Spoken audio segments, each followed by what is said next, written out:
The next destination on our European wine odyssey is the Rhone Valley in southeastern France. Overshadowed for a long time by their more famous cousins in Bordeaux and Burgundy, Rhone wines are now experiencing an unprecedented explosion in popularity and quality. The Rhone River itself is an important link between the northern continental and southern Mediterranean climates, between the Syrah of the north and the Grenache of the south. We travel first to the northern Rhone to meet Alain Paré and Edouard Labbé in Saint-Joseph, where they experiment with an ancient grape variety grown on hillsides so steep they are called the crazy vineyards.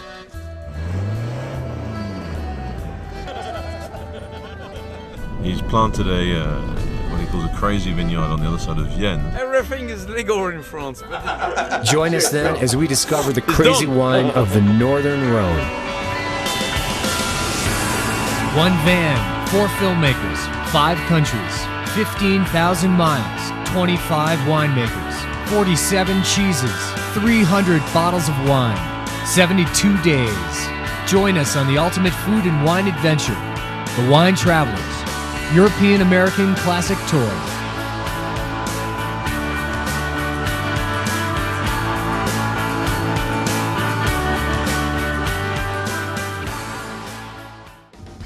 Leaving Piedmont, our journey takes us past Torino on the A32 into the Italian Alps and through the longest tunnel in Europe. On the other side is France. See restroom? Whoa, don't go in there. An hour southwest of the Alps, on the banks of the Rhone River, is the city of Lyon, one of the great gastronomic capitals of France. Oh, now it won't let me go right again. This is ridiculous. I want to get one block that way.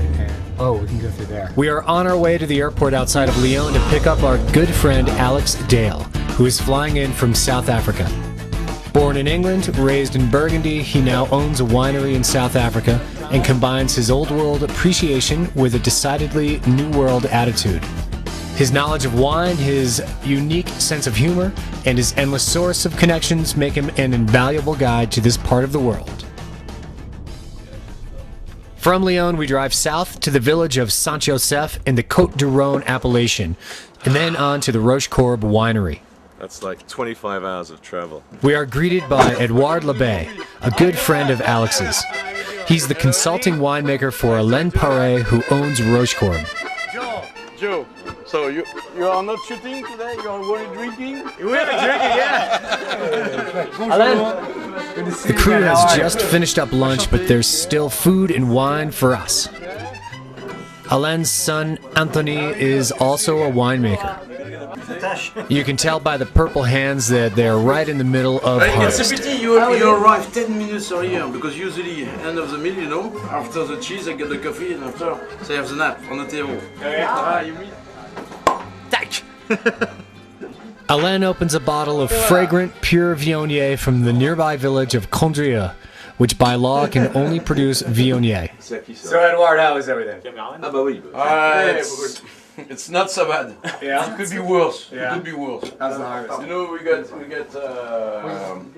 fucking crazy shower, you know, rain shower in the beginning of the September.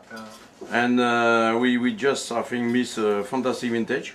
So, you know, that's every year, you know, you have to deal with. We have very good fruit, not very big crop this year. Oh, yeah? Yes. Good acidity, that's for us is very good. Because very low pH, minerality, you know that? That's great. Santé. Cheers. We toast to a successful vintage. After that, we move into the local reds, which are made from Syrah, blended with small amounts of white grapes. The white grapes add fragrance and softness.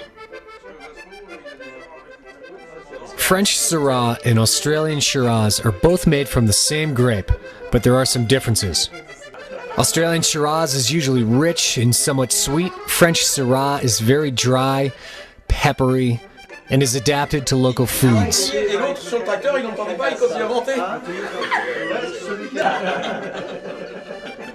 You said that with an American accent. And wow.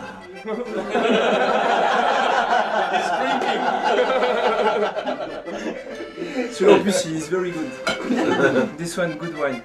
Very. Unlike the crew, we are not allowed to take a nap after lunch. We are off to the crazy vineyards.